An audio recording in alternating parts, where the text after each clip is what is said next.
and welcome back to Quest for You.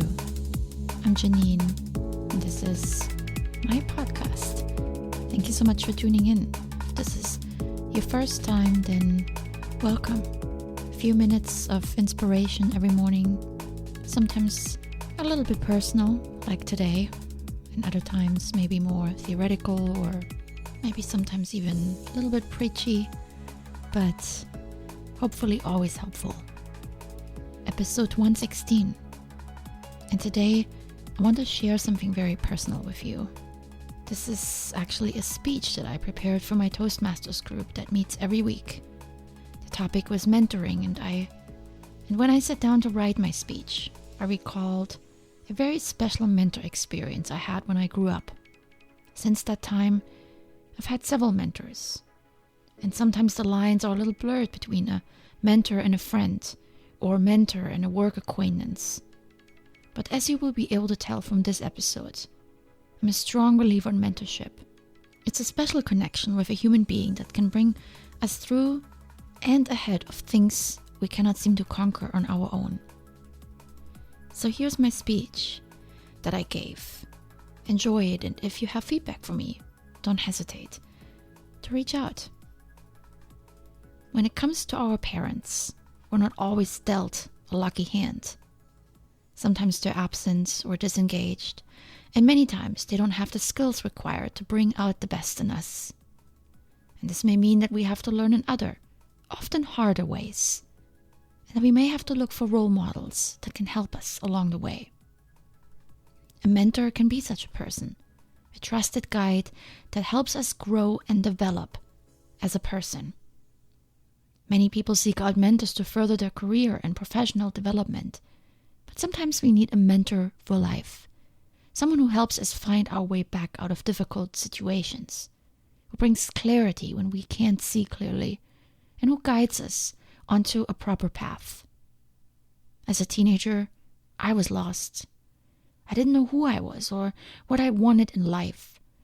Often it felt like I was just making it through the day. Math was always too hard, and the teacher too strict.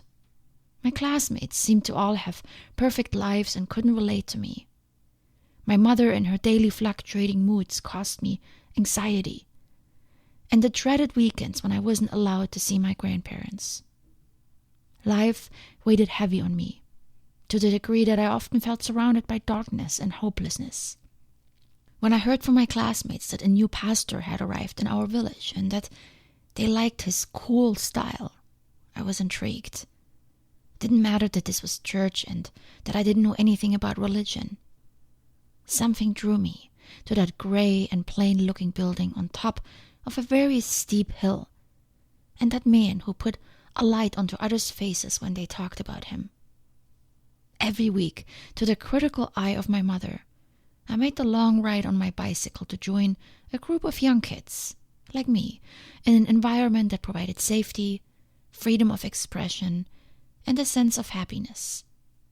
Seated in a circle, we played games, we learned about God, and talked about the things that were in our minds. We sang songs, sometimes we cooked for ourselves in the pastor's kitchen, together with his family, or we prepared a play to be shown in church during an upcoming holiday. These seemingly simple activities, however, had a grand impact on my life. I became comfortable and confident as a person. I learned to open up about myself and trust others. I discovered the rewards that come when you commit to things that matter. And I got better at coping with difficult situations, of which, at the time, there were many. Not only was my situation at home challenging, but then communist Germany was coming to an end. We heard of demonstrations in the big cities and didn't know what it would mean for us. Our pastor came from such a city and had a bigger worldview. He helped us articulate our concerns and understand the meaning of the events that took place. Sometimes we took trips together with other church groups, weekend getaways, or the occasional longer trip. My first time outside of the country after the fall of the wall was to England, where I still remember my first McDonald's experience. These outings were the highlights of my teenage years. They took me away from home, where I could barely breathe, and out into a world filled with joy and lightheartedness. And on every train or bus ride back home, I cried endlessly because I never wanted to go back. Church and my time with Pastor Michael Nicholas was time away from the yelling of my mother, her mood swings and her unpredictable behaviors, and the loneliness I felt while at home. In the community, I found support, understanding, and a feeling of belonging. In the religion, I found a sense of direction and purpose. Today, looking back, I realize my pastor was more than just a pastor. He was a mentor. He was a guide who showed me onto the right track. When my mother wasn't equipped to deal with a child, and when all the experiences I already had left too many scars, I could have easily lost my way. In fact, I did several times.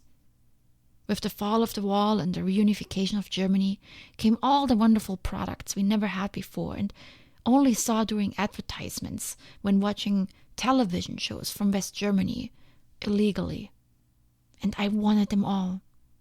Maybe I thought they would help me be less of an outsider at school, or happier and prettier. So I nicked a pen here and there at my favorite stationery store, or a cream or perfume at a drugstore. I didn't think much of it. But my pastor made me take it all back and apologize to the owner. I learned what it means to take responsibility for my actions. When I ran away from home because I couldn't handle it anymore, it was him who spoke to my mother and me and brought sense back into our minds. He was there for me during my most difficult years, with guidance, with a smile, and with the necessary direction. He helped me choose my career when it was time to leave school and I didn't know what I wanted to do. He connected me with people when I made my first move away from home.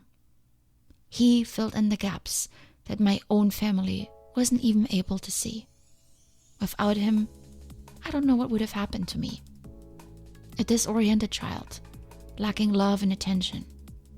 I still sometimes struggle. But he helped me see that the world is full of amazing people that can enrich our life by helping us.